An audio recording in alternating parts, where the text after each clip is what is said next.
Hey, what's going on, Who That Nation? It is yours truly, TJ Jones. And yes, I am the host of the State of the Saints podcast.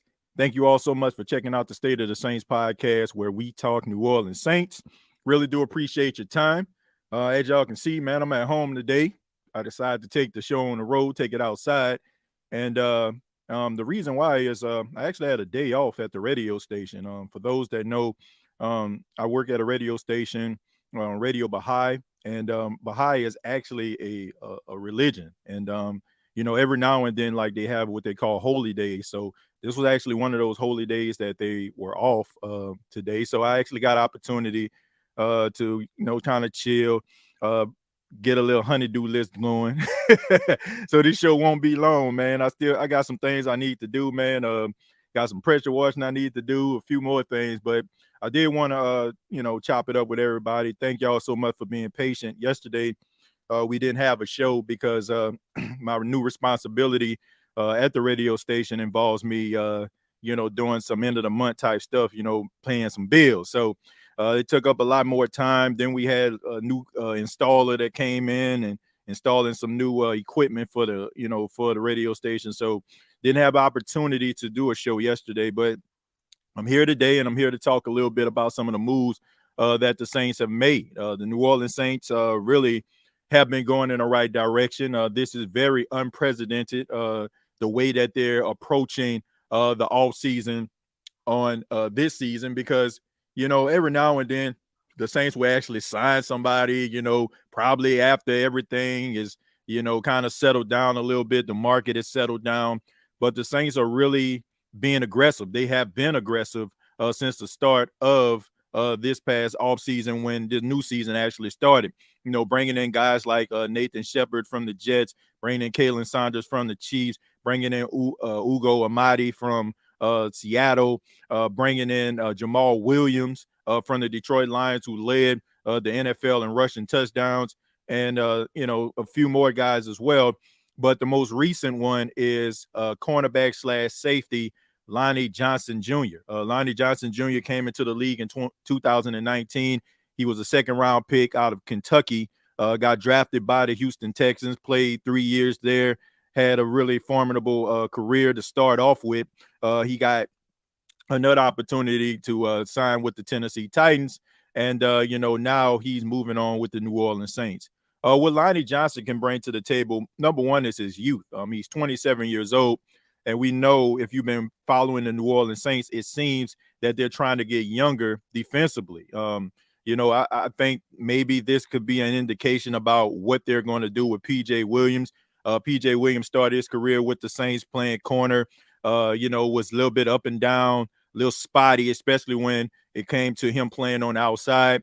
He switched up to the safety position, where it seemed like, he got a little bit of a resurgence to his career. So that was good to see. PJ Williams, has been a pretty solid guy in the secondary.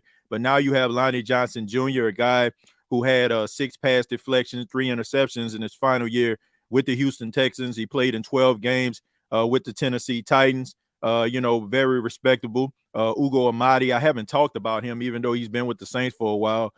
He's a guy that's a really good special teams guy. He's a solid guy. You probably can put into a rotation. So the Saints are really doing some things to try to get younger defensively, and they definitely are trying to go for it. You can tell they're trying to get a little bit more speed on the defensive side. You got guys like Kalen Saunders, who's a big guy, but he can move, man, and he's extremely athletic. You still got Cam Jordan. I assume the Saints are probably going to more than likely, keep Carl Granderson. They already got Tano Passanio. So I do feel like the Saints need to get a little bit faster on the defensive line, especially when you're going up against some of those athletic quarterbacks that are starting to come into the league. That has been the Saints' Achilles heel over the last couple of years, no matter how great their defense has played. So I like the direction the Saints are going in, and quite frankly, I'm a little bit shocked. I'm a little bit shocked the way the Saints have been doing business. It's not the fact that I'm concerned about the salary cap or anything like that. I mean, if you follow the Saints over the last couple of years, they were going to be cap compliant. So that wasn't an issue. despite what people may think about the New Orleans Saints, it just seemed like to me there's a motive to try to bring down the New Orleans Saints. If the Jets were to do something like this, everybody would be cheering. If the Giants were to do something like this, they would be geniuses. If the Cowboys or the Eagles would do something like this, they would be geniuses. I even seen something, and shouts out to Chosen. They gave the New Orleans Saints a C. They gave a C with the signing of Jamal Williams. They gave a C, once again, a C to the New Orleans Saints for signing Jamal Williams, the same Jamal Williams who led the NFL in rushing touchdowns last season, the same Jamal Williams that everybody loves because of his personality, the same Jamal Williams that runs with reckless abandon and a really physical back. They gave the New Orleans Saints a C. Even though the New Orleans Saints, if you look at anybody draft board or anybody's mock draft, they always have the Saints drafting a running back. They always got the Saints going after a running back, especially since we already know that Alvin Kamara is dealing with some legal issues. So why in the world would the Saints have a C in signing one of the best running backs of 2022? I have absolutely no idea. But I come to this conclusion. Well, I don't want to say I don't have no idea, because I came to the conclusion that they just hate on the Saints. They're going to find a way to hate on these boys. That's just what it is. They're going to find a way to hate on New Orleans Saints. I mean, the Saints aren't a part of the status quo. So if they can elevate the Cowboys and make it seem like signing or trading for Brandon Cooks is the best thing since Randy Moss went to the Raiders or went to the Patriots, and minimize something like the New Orleans Saints actually signing a position of need. Hey, it is what it is. But I like the way the Saints are going. I also think it's extremely smart of the New Orleans Saints. I think the New Orleans Saints understand what they have in Dennis Allen. Dennis Allen, to me, Dennis Allen can coach guys up, like especially when it comes to the defensive side of football. Like I know at times it seems like, when they go up against guys who are more experienced, it seems like, he kind of gets lost in the shuffle. But one thing that you can admit about Dennis Allen, and I have to, I got to give him credit. Dennis Allen knows how to draft guys, and Dennis Allen knows how to get the best out of some of these guys. Like you look at Trey Hendrickson, got paid. You look at Alex Anzalone, just got a contract extension with the Detroit Lions. You look at some of these guys that they brought in defensively, throughout the years. Dennis Allen has done a really good job getting the staff together, coaching these guys up, and these guys have went on to get money elsewhere, or they got big paydays from the New Orleans Saints. Even going back, I mean, you look at him, he drafted Khalil Mack, he drafted Derek Carr. So, I mean, he has a really good track record. I mean, even Alontae Taylor, I mean, that was a really good one. DeMarco Jackson is yet to be seen, but I'm pretty sure all signs indicate that he's going to be pretty good if you've been following him, especially, when he was in training camp before the injury. You see, Chris Olave. I mean, you see Trevor Penning. So there's some very, very talented guys that they have got together. But I do think that you need to have solid, really good players around this team in order for this team to do anything. I think when it came to Sean Payton can take limited players and he can maximize their potential.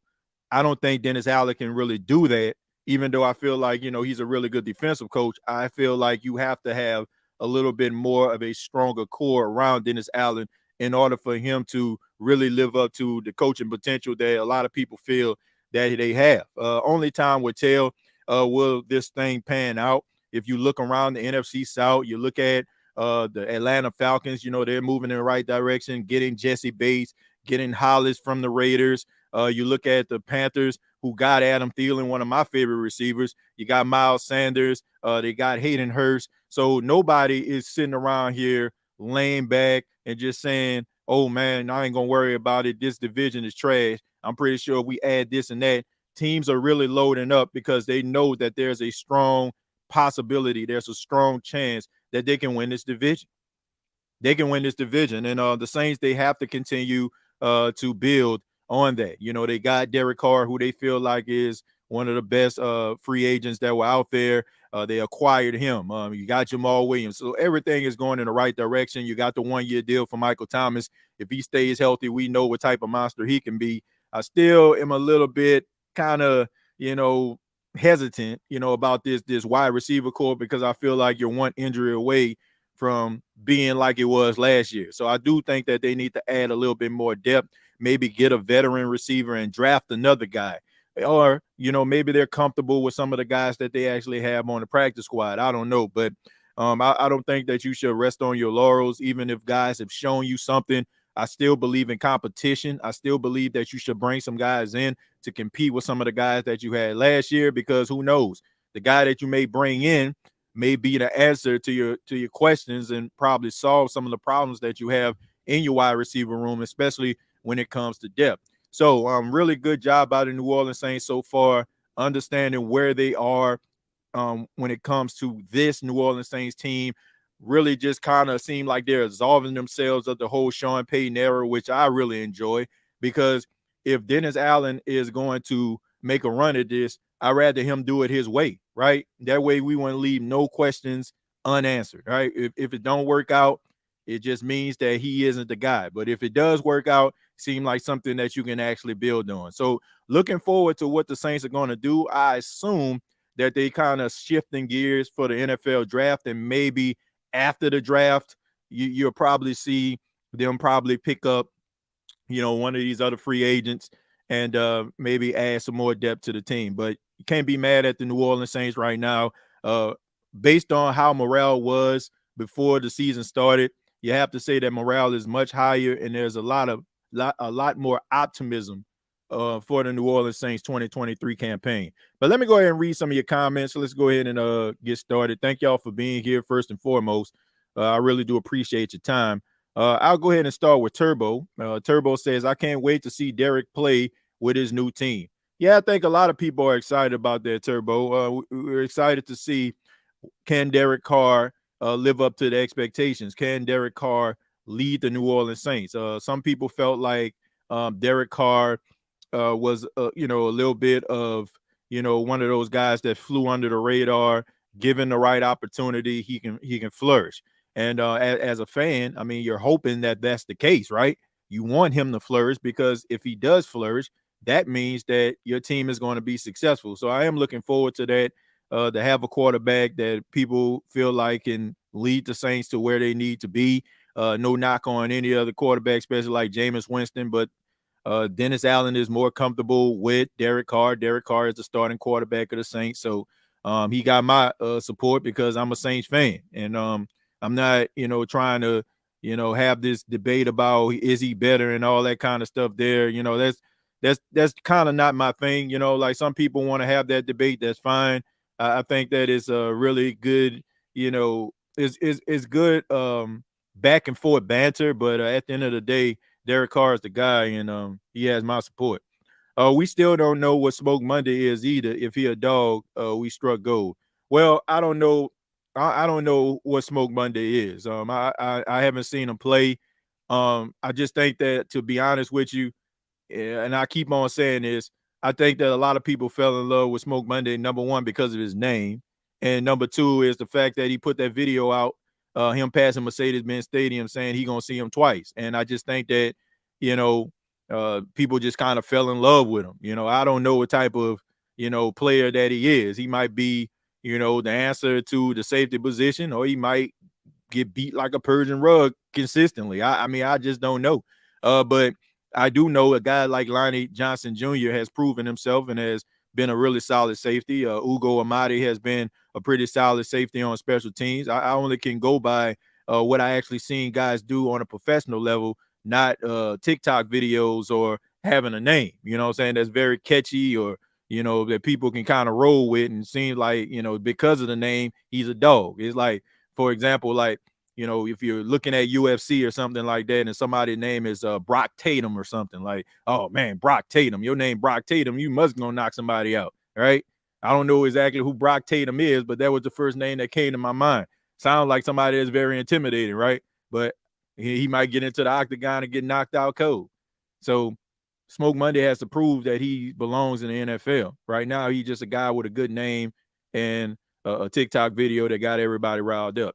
Let's see. Good morning, TJ. When we lost CD Deuce to the Eagles, I was ticked, But after I saw some of the things and he tweeted in regards to the Eagles not signing him, I see why he would trade it to the Eagles. Well, look, I feel this way, man. Here's the reality. CD Deuce is a really talented safety. He really is. He's a really talented safety. I enjoy watching him play for the New Orleans Saints. I just think that people, just create these narratives now. Like we just like the fact that he bet on himself. The Eagles wanted him to sign a 3-year deal that was most of the money that was on the back end, and he turned it down. Look, I keep telling each and every one of y'all that these organizations have the power. They can make these guys look like they are the greatest thing since sliced toast bread, and they can also make these guys look like they just the biggest jerks that walk God's green earth. Because here's the reality. The stories that you're getting from individuals, they get opportunities to go inside of these locker rooms and they get information from these organizations. And guess what? They don't want to lose those opportunities. They don't want to lose that access. So they're going to put out these hit pieces, about these players to help and protect the organization at the end of the day. Everybody's talking about how and what he did on Twitter and what he said, but nobody is paying attention to the fact that they tried to make this dude sign a bogus 360 deal almost, for the Philadelphia Eagles. I would be upset too. If I led the NFL in interceptions, which he did at the time, right? He got hurt, which was pretty remarkable in itself. He led the NFL in interceptions and he missed like 3 or 4 games. So the fact is the dude put in the work. I don't think people are paying attention to what's going on here, right? If you go to work every single day and you put in the work, you put in 100% of everything that you do, and it's time for your yearly evaluation, you want a raise. And you're not going to be like, oh, yeah, you know what, man? Look, I kind of did something, but, I guess I can, not get a raise. No, you feel like you put 100% into what you did. You want to get paid. And regardless of how he presents himself, because here's the reality. This dude is no different than he always has been. Like, he always talked noise. The fact is, we like the fact that he talked noise. We liked it because he was mostly talking noise about the opposition, or he was protecting guys that we love because it was a part of our team. Now that we don't have an emotional investment in him anymore because he's talking about teams and guys that no longer, it don't affect us as a fan base. Now all of a sudden he's a problem. This dude has always been this way. When this dude was in the locker room talking about he got dogs in the locker room and we got the best defense in the league, everybody was sharing that thing over and over and over again. Then all of a sudden, like, he was everybody's friend then all of a sudden he was like, they got some dogs in the Eagles locker room. Now all of a sudden we mad. Can't pick and choose, okay? This dude has always been the same dude. The fact is, we probably ignored it because he was a part of our team, right? And, like, it's like a family member, right? Family member, he might have a little screw loose, or she might have a little screw loose. He might say something off the cuff, or he might say something off the cuff, or, no filter. We laugh. Oh, that's just him. Oh, we just love him. But if they say something about us and they put that out there, then all of a sudden it's a problem. No, man. This dude deserved to get paid. He bet on himself. It didn't work out for him. He got the 1-year deal from the Detroit Lions. So if he replicates what he did again, guess what? He's going to get paid. I don't have a problem with CD Deuce at all. I don't. I just think that, I'm sorry, but if you fall into this category, you fall into this category. I think a lot of people are in their feelings about this dude because he was everybody's favorite New Orleans Saints while he was there.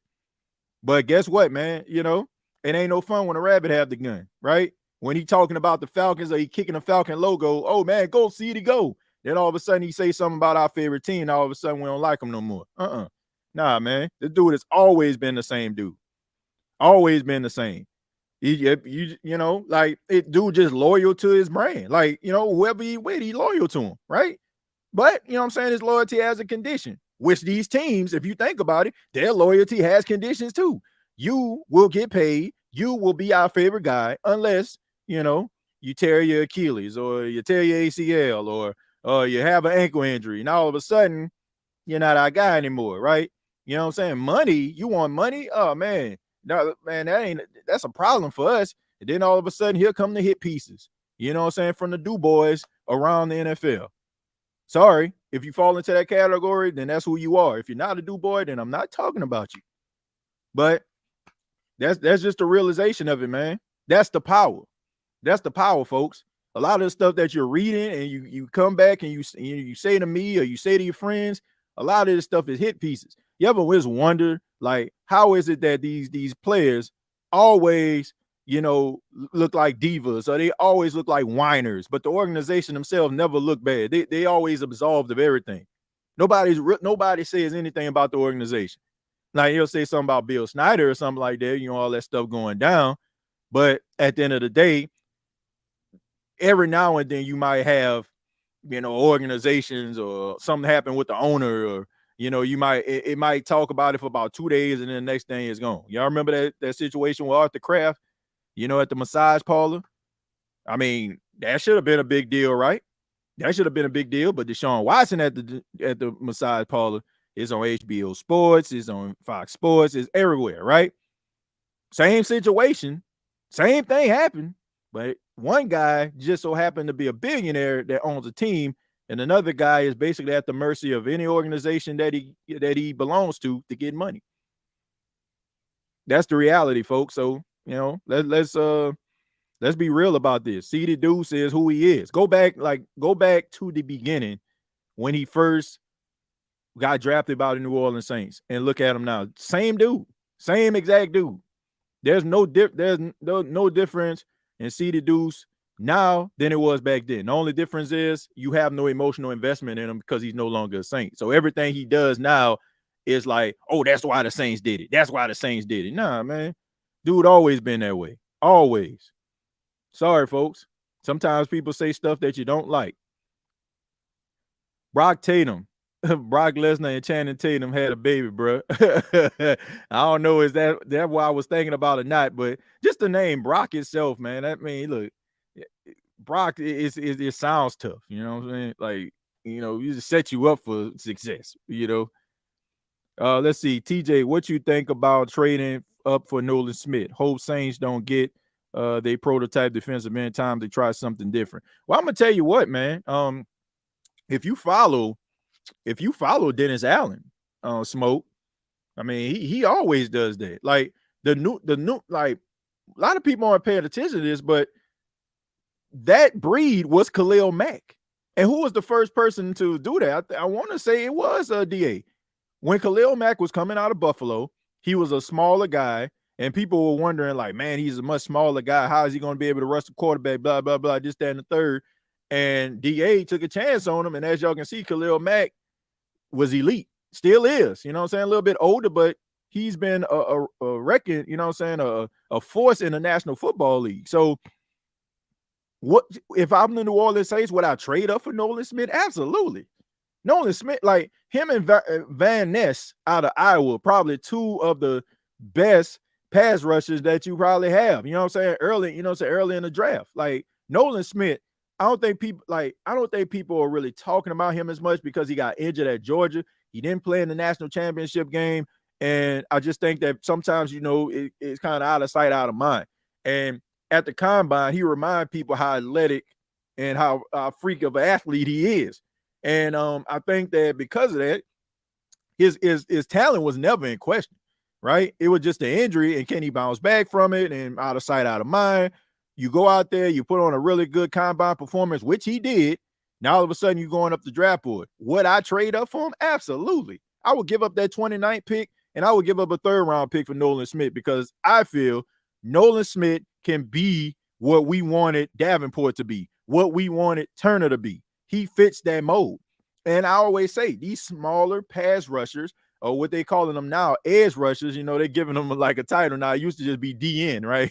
But now it's like edge rushers, DN, and D tackles. When you have those edge rushers, those guys that are smaller, and they're going up against these 300-pound guys, yes, those 300-pound guys are athletic, but at the same time, you got a guy that can bend really low, and it's hard for those big guys to be able to get their hands on them quick enough. By the time they get their hands out, Nolan Smith has already sacked your quarterback. So I do feel like they need to come into the 21st century or the modern NFL and try to find one of those guys. And Nolan Smith is that guy. I do feel that way. But of course, we know that the Saints need help on the interior. So if you feel like maybe, I don't know, Kalijah, which I doubt, what I'm saying? I don't think Kalijah is going to be there.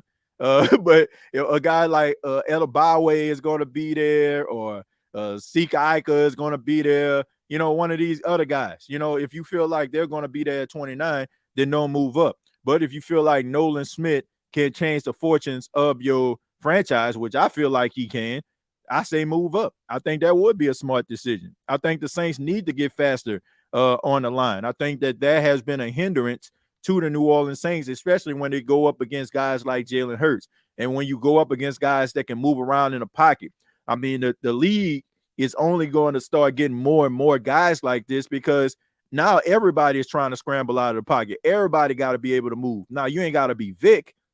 You ain't got to be Lamar Jackson, but you have to have some level of athleticism to be able to move out of the pocket. And if you still dealing with them 6'7", 300 or 280, 290-pound defensive ends who, can't really set the edge because they so big, and you got this guy, that's super athletic at quarterback, you're always going to get beat. And it's always going to play into the hands of the offense, and they're going to be able to manipulate you. So I think they need to get a guy like a Nolan Smith. They need to get a guy like one of these edge rushers that are out here that you can actually get and could cause problems for these big offensive linemen. So, yeah. I'm going to scroll down a little bit. Says that's some real talk. Says CD was only secondary player who was playing plays in the Super Bowl. Saints definitely made some power moves. See, I think the Saints need to move on from Michael Thomas. He's too injury prone to me. Well, look, here's the thing. If I like what the Saints did, okay, I like what they did. They didn't commit to Michael Thomas like, that contract that he signed before he got hurt, right? They only signed him to a 1-year deal, and it's incentive-laden, right? He only guaranteed $2 million. So it's basically he gets his money if he plays. If he gets hurt again, then, you just move on and you just kind of cut your losses. And, and that's just the end of it, but I don't feel like, it's just that commitment to be upset about. Like at this point, if it was him getting $30 million and he's been injured, then I'd be like, okay, yeah, maybe they need to maybe think about this. But it's not that, right? It's not like, you just giving him a whole bunch of money. It's $2 million, right? $2 million for Michael Thomas when he's well is one heck of a deal, right? But I'm not sitting up here complaining, because we all know that he's talented when he's out there. He signed a 1-year deal, so if it don't pan out, then it is what it is. There's no commitment there.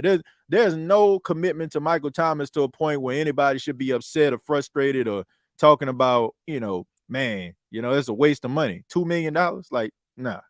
If Michael Thomas for $2 million, if Michael Thomas goes out there and catch 35 yards, that's a deal. I mean, 35 catches, 35 catches, that's a deal. If he gets anything over 40 catches, that's one heck of a bargain. Traquan Smith, I want to say, made $2 million last year. And I think we all can agree that Michael Thomas is much better than Traquan Smith.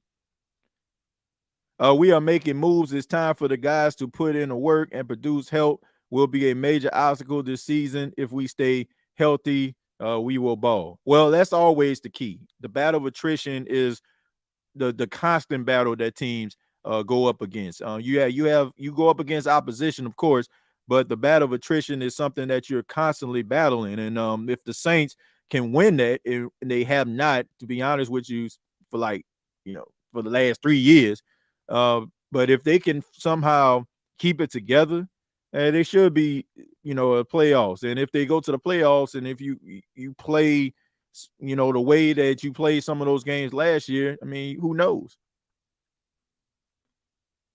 How we feel about Carolina? Are we afraid of them? I'm not afraid of Carolina, but I respect the decisions and I respect what they're trying to do. Look, Carolina was a really good team last year. I just feel like they was kind of misguided. There was some issues, especially with Matt Rule being fired, and the interim coach coming in. I just think that They just needed to put it together and they couldn't.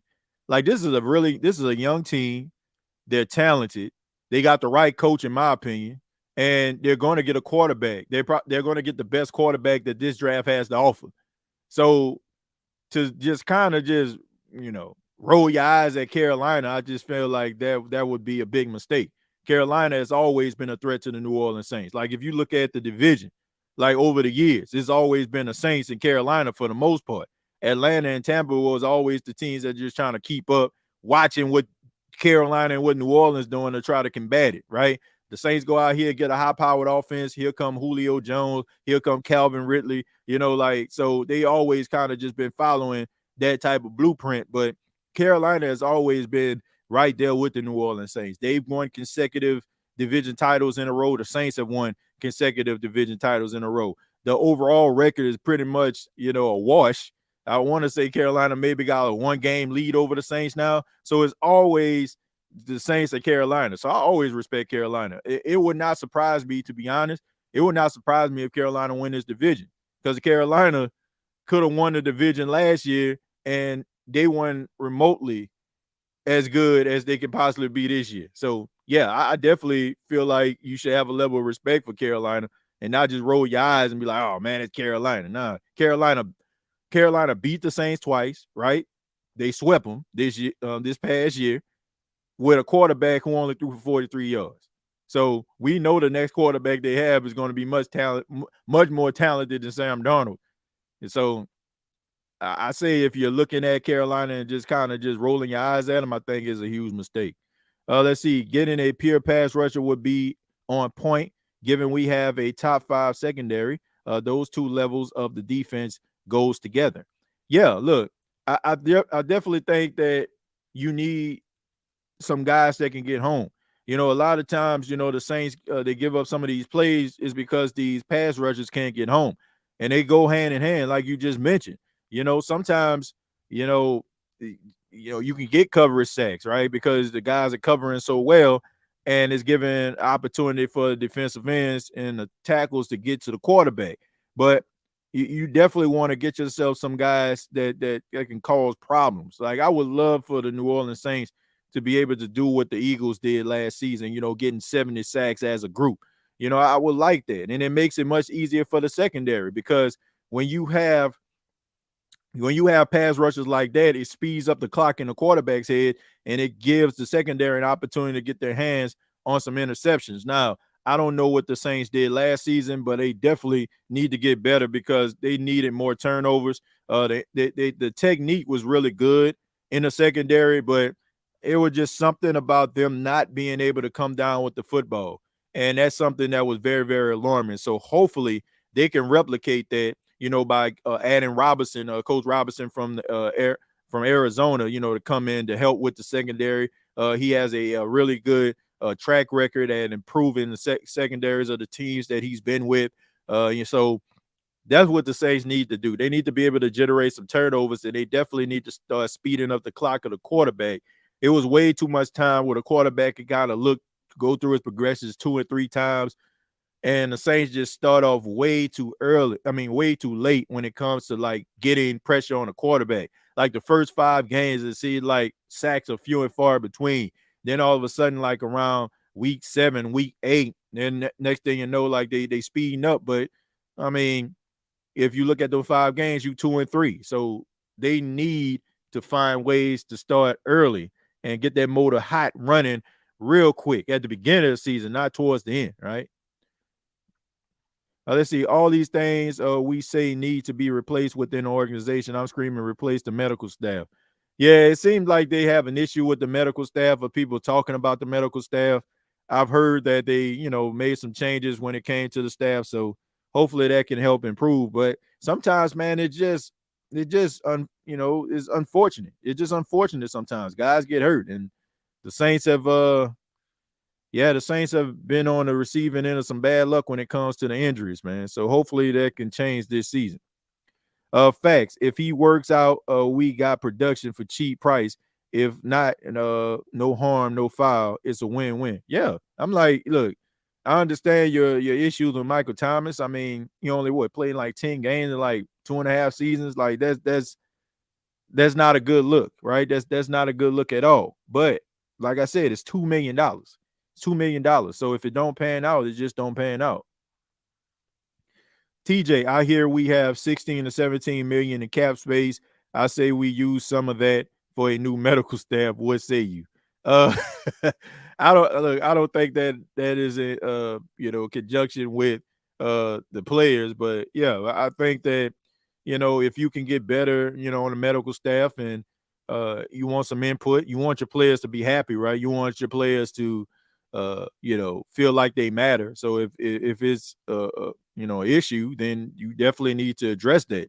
But the Saints, yeah, they do have 16, $17 million left. I want to say maybe like $3 or $4 million of it might go towards the draft. So I mean, they're in pretty good shape. They're in pretty good shape, man. So that's a good thing. Carolina historically has given us the most problems out of the three rivals because of that physical brand of football. Yeah, I mean, look, Carolina has always been a good team. Like they always have. They've always been one of those teams to me that always give the Saints the biggest fits. They always do, and I respect them. I'm gonna be honest. I respect them more than any of the other teams in this division. No, because I find it funny, when Tampa Bay fans and how Atlanta fans like they talk about the Saints, but they basically build their teams around what the Saints do or around what Carolina do. That's just what it is. And I don't care if Tampa did win a Super Bowl over the since the last 3 years or whatever. I don't care. The reality is they're a terrible franchise, and they always have been. Now they struck gold when Tom Brady came to town, but if you look at them, I mean, what have they done? Like, what have they done? They sold for riches for the most part, and they're hoping and praying that they hit on a quarterback, within the first 15 rounds. I mean, first 15 picks. Whenever they do pick. So I mean, Carolina and the Saints have been a class of this division. Like Atlanta, whatever. You know what I'm saying? Like Tampa, whatever. It's honestly been Carolina and New Orleans for the last decade and a half. I mean, you can sprinkle a little Atlanta in there somewhere. And Tampa, they had their little run, had their little fun. You know what I'm saying? They came up out the attic, you know what I'm saying? They danced, and then now it's time to go back to the attic to the basement where they belong. I mean, it's been the Saints and the Falcons Saints and the Carolina Panthers the entire time. The Falcons, nobody would even care about the Falcons if they didn't try to troll the New Orleans Saints. Like they spend most of their time trying to matter to Saints fans because that's the only way they're going to matter. Like, who cares? Like, who cares about what the Falcons do at the end of the day? Because they're gonna find a way to screw it up at the end of the day. We all know that because that's just who they are. Let's see. TJ already read that. Let me scroll down a little bit. It says to Pete and DA, DC is a good mix, and JW and AD, the leadership, arm, mobility, and capability of comebacks of Jameis Winston, and a more calming presence of AD in draft. We focus on the trenches, get physical with Philadelphia, San Francisco, and Carolina. Yeah, I agree. Look, I mean, the Saints have been a finesse team for almost 20 years, right? Because of the aerial attack and how Sean Payton approaches the game and how Drew Brees did his thing. But I'd rather the Saints be a little bit more physical. I think they're taking a step in the right direction. Getting a guy like Jamal Williams, they want to bring that physicality there. Drafting a guy like Trevor Penning, who plays the offensive line position like he got a screw loose. You want some guys that are physical, guys that are not choir boys, if you will. You want some physical guys that are out there that impose their will, and it basically just takes the heart out of the opposition.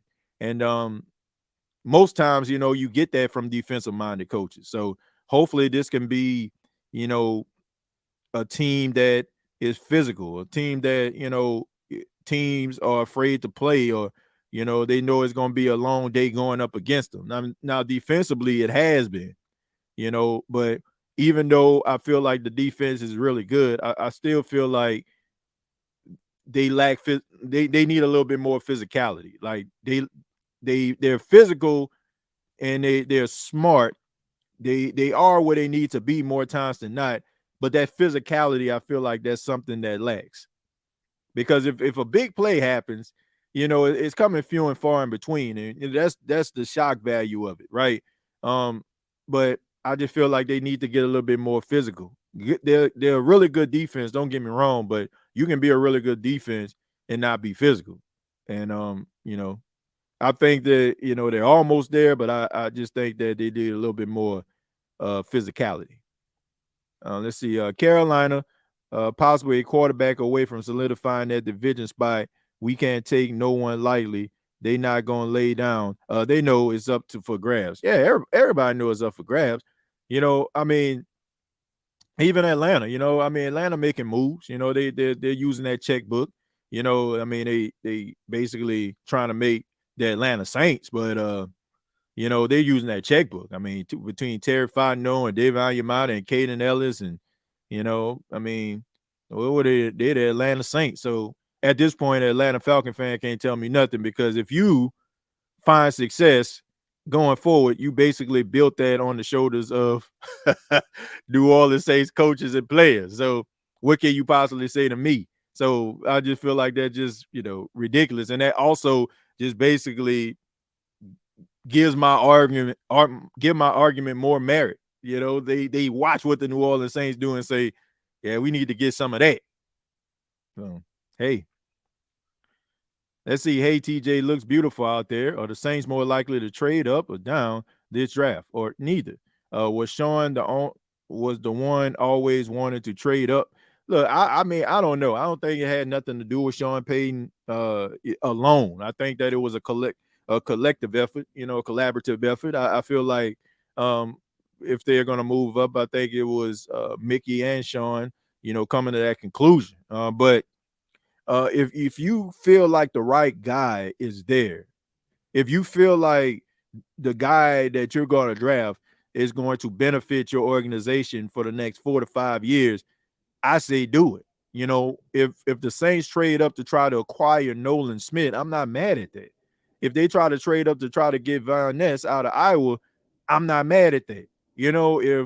If all this stuff, and I highly doubt, but if all this stuff that's happening with Jalen Carter, and he starts to fall, if the Saints move up to try to acquire him, I'm not mad at that, right? Because it shows me that they're trying to win. It shows me that they're trying to be aggressive and they're going for it. So if a guy that you feel is comfortable and you feel like the guy can change the fortunes of your team, especially on the defensive line, which I think that a lot of us feel like they're going to go, be shocked if they chose anything else other than somebody on the D line. Well, if they chose somebody on the offensive line, I don't think it too much would be a shock. But more Saints fans and more onlookers of the Saints feel like they're going to draft a guy on the defensive line. But if that guy you feel like is there and you start to see him drop and you're not sure he's going to get through the gauntlet of, from 15 to 28, then move up.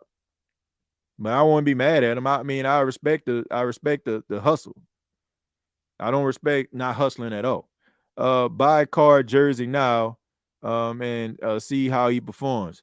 Well, Nick, thank you very much for the $199. Like, I mean, if you want to buy a Derek Carr jersey, that's fine. Like that's fine. I mean, there's a lot of Saints fans that are waiting on their Derek Carr jersey to come through. And look, I want this man to succeed. I'm not preying on his downfall. I want to see this dude perform well because I think he's a good quarterback.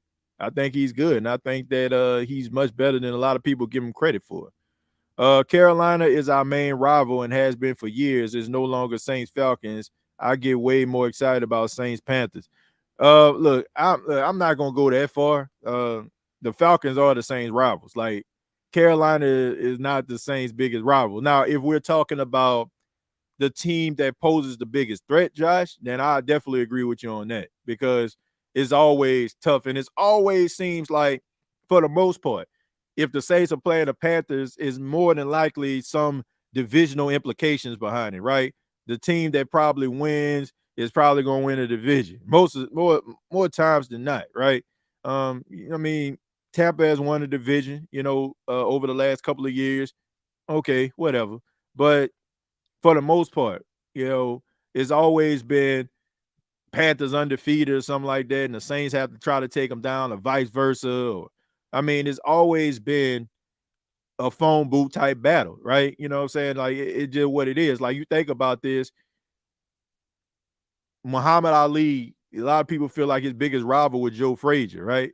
But every now and then, I mean, you go up against George Foreman, you know what I'm saying? George Foreman wasn't nothing to sneeze at, you know what I'm saying? He had that strong power punch, and if you don't look out, he gonna put you to sleep, right? But I mean, just because a lot of people associate Muhammad Ali with Joe Frazier, that don't mean that the Rumble in the Jungle wasn't as important. You know what I'm saying? A Thriller in Manila, excuse me. You know what I'm saying? Like whatever. Like it still was just as important. It still was just as significant. But a lot of people latch Muhammad Ali on to Joe Frazier, and that's what the Saints are with the Falcons. And we do not like each other. I mean, it is no love lost between Saints fans and Falcon fans. I live in South Carolina. I'm 3 hours away, Josh, from Charlotte. I ain't really had no issue with no Panthers fan. Like one of my good friends, shouts out to my guy Mike, man. One of my good friends, Carolina Panther fan, man. One of the best guys I know. So I never really had an issue with a Panthers fan as long as I've been here. Like I would think like, I'm passing by, I got my Saints tag on my car and stuff like that. I don't really hear nobody talking about, oh man, y'all gonna lose to us. I don't really see that. And I can walk past a Panther fan. And it's a couple times where I know a Panther fan has seen me pull up and they won't say nothing to me. They'll be like, what you think gonna happen? But when it comes to Falcon fans, nah. TJ, it looks beautiful out there in Carolina. Tyrone, thank you, man. I appreciate it. Yeah, man, it's a beautiful day out here. I want to say it's about 60 degrees now. I'm looking at the weather on my phone as right now. So, yeah, it's about 6 degrees out here, man. And honestly, like I said, man, I just take the show on the road, chill outside, and enjoy this beautiful weather, man. Because I think it's supposed to get a little bit colder again in the next couple of days.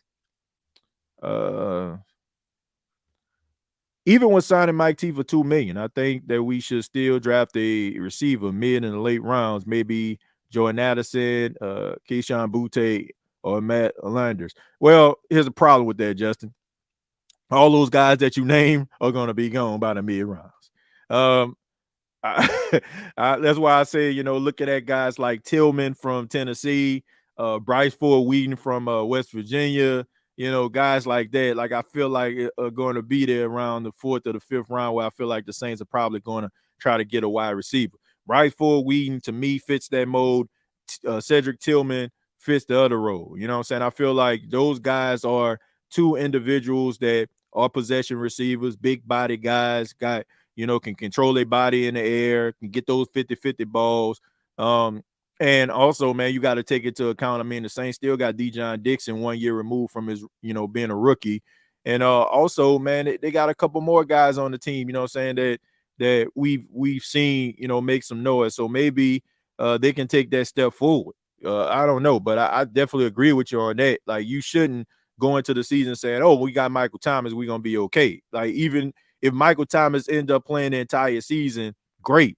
But you still should be able to prepare, and you should have a backup plan just in case it don't pan out. Because I feel like that's what the Saints did last year. They just felt like, oh man, we got Jarvis, we got Mike, man. We gonna have a bomb season. We're gonna have a really good offensive attack, and then both guys get hurt, and then next thing you know, like you're pulling Rashid Shaheed off the bench, you're getting Kirk Merritt off the bench. You got to be able to, have a backup plan. Like you got to dot the I's and cross the T's, even if, you don't have to. Even, it's good to know that you actually have a backup plan and you don't have to be struggling and trying to figure it out.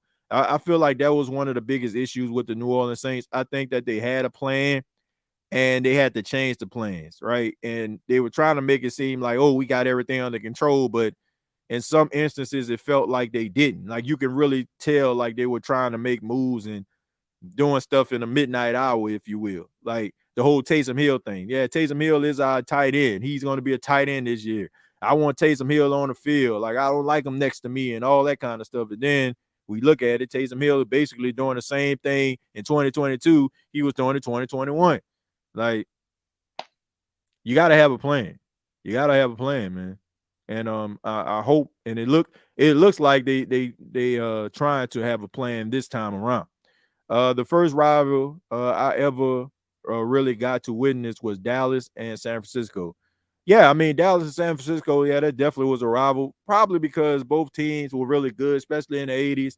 You had the pass, to Joe Montana to Clark in the back of the end zone. That was the NFC Championship game. Both of these teams, like between the '80s and the '90s, they had to get past each other in order for them to represent the NFC in the Super Bowl. We know about some of those classic games, those matchups with Jerry Rice against Deion Sanders when he got signed with the Cowboys. Yeah, I mean, those big rivals back in the day. And it was always on television. I mean, look, if you're a Saints fan and you grew up in the '90s, you know what I'm talking about. The Saints didn't really play on TV like that. I tell people all the time, that's the reason why I'm in broadcasting right now, because I used to listen to the New Orleans Saints because I couldn't watch them because the games were blacked out because they couldn't sell enough tickets. So it was always the 49ers and the Cowboys on your TV, and it was a big rival back in those days, and they always had to get past one another in order to get to the big games. Yeah, I mean, you had the Redskins coming there every now and then. The Giants made themselves an appearance, but for the most part, it was always the Cowboys and it was always the 49ers. Want to see Smoke, Jackson, Kroll, and Penny.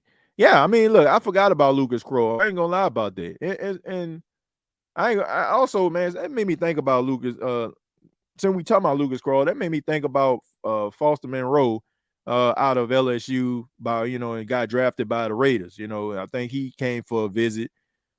I'm looking for him to sign with somebody pretty soon. I don't know if he signed right now. I mean, our news is going so fast, but I think the Dalton Schultz signing by the Texans, I think that he was kind of waiting to see that. Unfortunately, Dalton Schultz tried to bet on himself and it didn't work out for him. A lot of 1-year deals this year. Y'all noticed that? A lot of 1-year deals. Like a lot of guys signing 1-year deals. Dalton Schultz had a 1-year deal. CD Deuce got a 1-year deal. It seemed like, I don't know if teams like they punishing guys because they betting on themselves. I don't know, but I think even Slay, and then Slay got like a 1-year deal or something like that with the Eagles. It's like guys betting on themselves. Or you want to bet on yourself? 1-year deal. It's like they like to be calling up other teams or something like that. Like they in a partnership or something like that. I don't know. I don't know. Like that is kind of weird, right? Guys that's betting on themselves, getting these 1-year deals. These guys are extremely talented, getting 1-year deals. Like it's crazy. It's as if, they having conversations like, we can't give these guys this type of power, because if we do, then it's going to open up a can of worms. So I do think, sometimes I'll be wondering if teams like talking and they kind of make this type of good old boy type network, right? That we don't know about. So, it can basically disarm players from having full power, when it comes to these negotiations.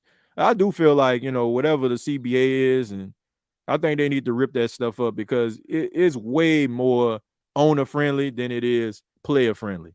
And these guys take a lot of abuse to their bodies to not get as much guaranteed money. How you feel about Smoke Monday? You think he's going to have a good year? Oh, I already mentioned that. I mentioned he got to prove it. The only thing I know about Smoke Monday, and I feel like what people have on him right now is he got a really good name. And what he said when going past Mercedes-Benz Stadium, I mentioned that. Like, he got to show me something. Like, it's more, you got to bring to the table way more than just a cool name. Like, you got to go out there, you got to ball out, right? You know what I'm saying? You got to have them ball mains on, like Mark Ingram say, because if you got them on, you got a ball man. Let's see. Derek Carr is washed up. You have a bad coaching staff, a loss of talent, familiarity on defense is not a good thing at all. Plus, the roster is getting older. The Saints have no future, and this coming from Eagle Jack. First off, I would understand the vitriol and the anger of an Eagle fan because the Saints actually wax y'all every time you go to the postseason. So I can understand why you won't want the Saints to be successful, but the Saints always never seem to find success in the postseason, makes us frustrated, but they always seem to find enough to beat the Eagles, right? And the Eagles thought that they was gonna win because the Saints, didn't play on the road and it was cold, and the Saints ended up beating them in the playoffs. Then back in let's go a little further. Back in 2006, when the lowly Saints coming off Hurricane Katrina beat the Philadelphia Eagles in the divisional round. 2018, who could not forget Marshawn Lattimore with 2 interceptions because y'all guy Alshon Jeffrey let the ball just go through his hands and got eliminated from playoff contention once again. Even with this 5th round pick that you all got from New Orleans Saints for CD Deuce, didn't seem to pan out for you because he ended up going somewhere else. So I would be upset too if I'm an Eagle fan that the team that, oh yeah, I can't even remember. The Saints beat y'all this year, right? I mean, this past year. So yeah, you didn't have Jalen Hurts on the team, whatever, but you still had they still had that good defense. They still had Miles Sanders out there, and you lost. Just like you lost in the Super Bowl. So looking at how you guys went for broke, went to Vegas and put it all on red, and it seems like a lot of the guys that you guys put together, it don't seem like it's going to stay together because we all know that y'all going to have to eventually pay Jalen Hurts, which is going to take up the majority of your cap. So I wouldn't be too concerned about the New Orleans Saints. I'll be more concerned about the Philadelphia Eagles to see if I can actually sustain this level of success. We know Fletcher Cox more than likely is going to be going after this year. So, I mean, that leaves Jordan Davis. So I would be more concerned about the future of my team versus being concerned about the future of the New Orleans Saints. I mean, that would be me because let's just be honest, Philly, when it comes to beating the Saints in the playoffs, we both know y'all don't want that smoke. But thank you for being here, man. Appreciate it, man. Thank you for being here. Appreciate you being here. Happy that you feel like, the Eagles gonna be one of the top teams in the league, which I don't think so, but hey, it is what it is. Let's go ahead, let's scroll down a little bit. Let's see. And the Eagles lost CD Deuce. I guess we won the trade. It's a duck. Eagles, you need a hug. Go ask James Bradbury. And we beat them in Philly in 2013 wild card. Man, we always beat Philly. Like, we always beat Philly. How about you respond to my points? I'm not saying anything about my team. I'm just saying a full-blown rebuild is on the horizon. For the Aints. Nah, what you're doing is you're trying to insult the team. But what I just did was I just called you. Look, I'm just stating facts. Y'all can't beat the Saints in the postseason. Y'all have not beat the Saints in the postseason since 1991 when Bobby Abel threw about 2 interceptions to Eric Allen. So all I'm saying is, how about focus on your team instead of focusing on the Saints? Or, if we're going to focus on the Saints and you're going to talk about how the Saints are just going to fall off the face of the earth, you still have to address the fact that the Saints, for some apparent reason, no matter what has been going on with this team, they always seem to find a way to beat the Eagles when it matters most. Because here's the reality. Oh, Jalen Hurts wasn't there. All y'all needed to do was win one freaking game, right? Your quarterback, Jalen Hurts, had a shoulder injury. You didn't beat the Cowboys, and you thought that, oh, man, we can bring Gardner-Minshew out here. Man, we just playing the Saints, and you couldn't even beat them. So not only do the Saints break your hearts when it comes to the postseason because they always seem to beat you, y'all couldn't even beat the lowly Saints in order for you to solidify the division to allow your quarterback to rest for the rest of the season. He had to come back. He had to take an injection in his shoulder just to help y'all win the freaking division. So all I'm saying is, how is it that a team is that bad, right? We the lowly Saints, they ain't got nothing going. How is it that they can beat a team that represent the NFC in a Super Bowl? And y'all couldn't even get past them in order for y'all to win a division. Y'all had to basically make your quarterback, who was dealing with a shoulder injury, go out there and play in order for y'all to actually win a freaking game. Man, miss me with that, Eagle fan. Come on, man. Stop it. And like I said, you want to talk about competition. It's not like y'all just beat the Saints, into submission or whatever like that. It was still a competitive game. And it would have been a competitive game if Jalen Hurts would have played. Period. So all I'm saying is, man, like let's focus on your team. Let's focus on how Roseman's, sold y'all team out for riches for 2022 and y'all couldn't get the job done. Let's talk about that. Let's talk about how your defense, let's talk about how your defense allowed a gimpy Patrick Mahomes to run a 31-yard run to set up a touchdown to basically put the dagger in y'all boys. Let's talk about that. Those are some things that we need to talk about. Let's talk about how y'all got all this talent. Y'all ain't go getting Dominic and Sue and the Linval Josephs and all these other guys. Let's talk about that, and y'all still can get the job done. Let's talk about how y'all got one of the biggest, most physical defensive tackles in Jordan Davis, and you got his teammate at linebacker, and y'all still can get the job done. Let's talk about how y'all signed this, this big secondary, and y'all still can lock up some of the most mediocre wide receivers on the Kansas City Chiefs team. Let's talk about that. I think we're gonna be all right, man. I think we're gonna be okay. Even the most average cornerback on the New Orleans Saints team, to me, they can get the job done. How is it that these all-star guys can't get the job done is my question. We had our quarterback one out last 3 Eagles meetings. Penny and Turner's success is pivotal to the team's success. Yeah, I agree with that. Any logical person can see that the Saints are on a downward spiral. Don't forget Mickey Loomis is not a good GM. Dennis Allen is trash head coach. And yeah, my team has some questions to answer. Mickey Loomis has been a GM for the last, almost 20 years? How is he a trash GM? The Saints under Mickey Loomis have went to the NFC Championship 3 times. They've had countless playoff appearances that include beating the Eagles. You can talk about Dennis Allen. I mean, look, Dennis Allen has something to prove, but what you're doing is you're an individual that don't follow the Saints, and you're basically just taking talking points from talking heads from the national media, and you're trying to bring it here, right?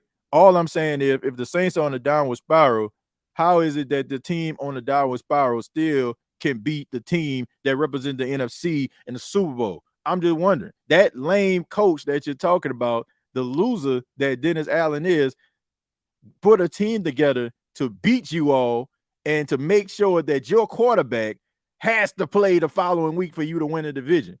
So that's pretty sad in its own right? So you're saying that we have a bad general manager who don't know what he's doing, and you got a lame duck coach that don't know how to coach, but they beat your team, and they forced your quarterback, who is dealing with a shoulder injury, to play. So I'm just wondering, how, I mean, is that an indictment on the Saints, or is that an indictment on the Eagles? I'm just saying, if he that bad, how is it that he beat your team? Let's see. Dude just made his YouTube account a few months ago. Dude don't know what's going on. He a troll. I'm pretty sure. Look, all I'm saying is I'm not going. Look, that was my last point. Going back and forth, with the Philadelphia Eagle fan, it just don't make any sense. Like, that just don't make any sense. Like, if they that bad, how did they beat the Eagles? The Eagles should have, no matter who they put out there on the field, they should have just beat them to sleep. The Saints have one of the highest cap available out of the NFL teams right now. Let's see. Sean Payton also said that he and Mickey Loomis never disagreed on any personnel decisions, so I guess Payton is trash too. Leave the Eagle dude alone. We just gonna call them Dirty Bird Jr. or just call them Dirty Birds. I mean, look, all I'm saying is I just needed to make sense. I just need to make sense. I mean, you can't come into a chat and talk about people's contractual issues and salary cap issues when your salary cap, you're y'all losing players, or players have to restructure deals in order for them to come back, or they taking hometown discounts like Fletcher Cox did. I mean, it seemed like we in the same boat to me. And like it's only going to get worse because y'all got to pay Jalen Hurts. And Jalen Hurts was a runner-up for MVP. He made a Super Bowl appearance. So guess who he's going to want more money than? He's going to want more money than Deshaun freaking Watson. And he's going to want more money than Lamar Jackson because even though Lamar Jackson won MVP, Lamar Jackson ain't never been to the Super Bowl. So I would be more concerned about my team paying my quarterback when he does become the highest paid quarterback in the National Football League because you're going to be obligated to do that.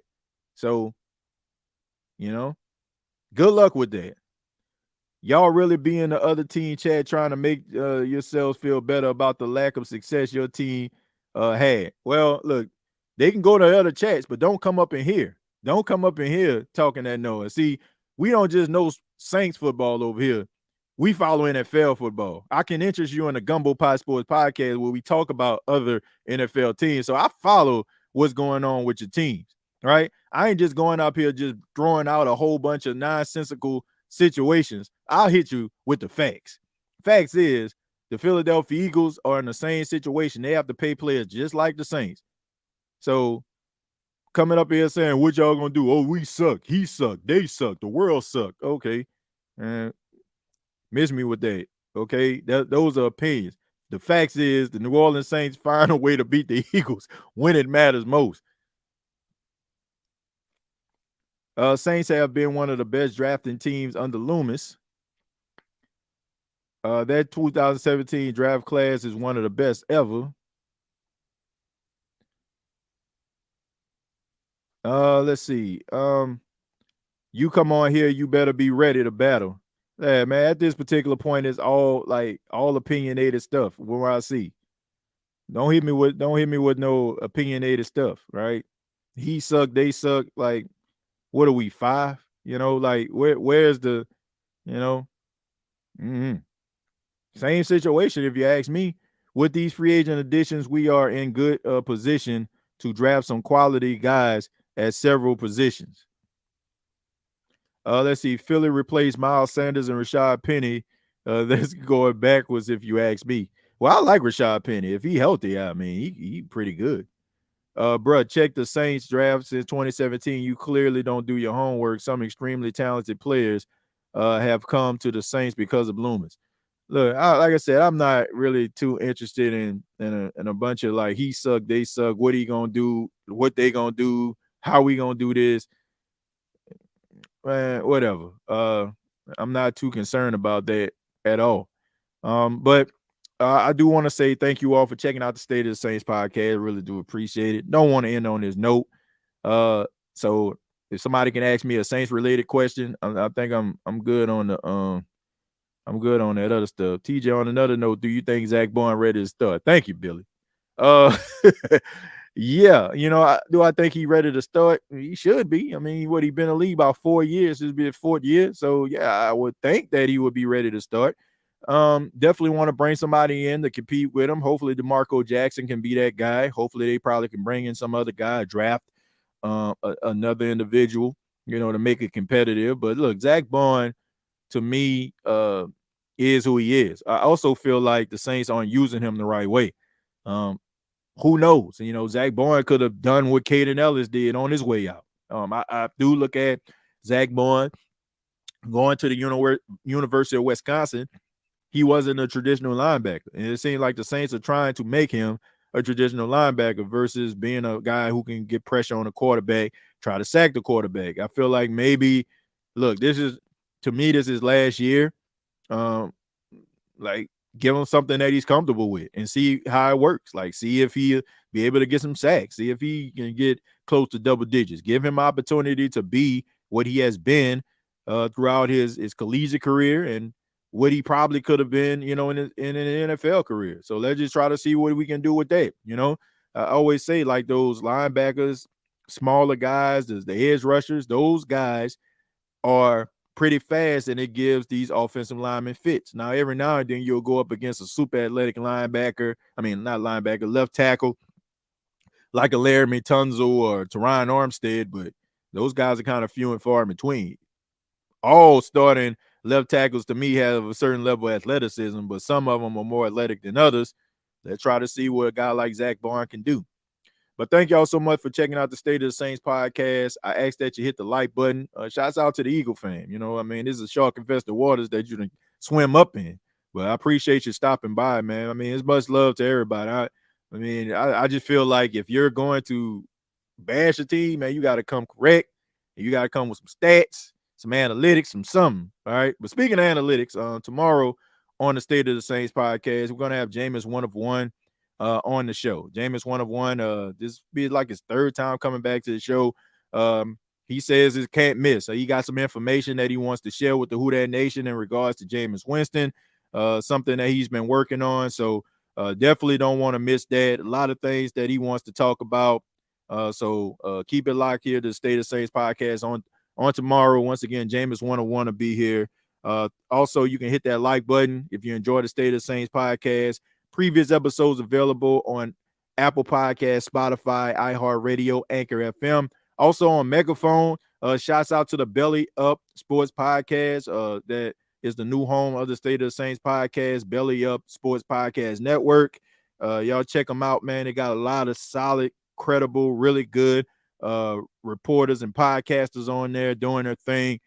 So check out the Belly Up Sports Podcast. Follow them on Twitter. All you got to do is look up Belly Up Sports. Also, you can follow me on Twitter at TJAY Jones 8. Till next time, all I got to say is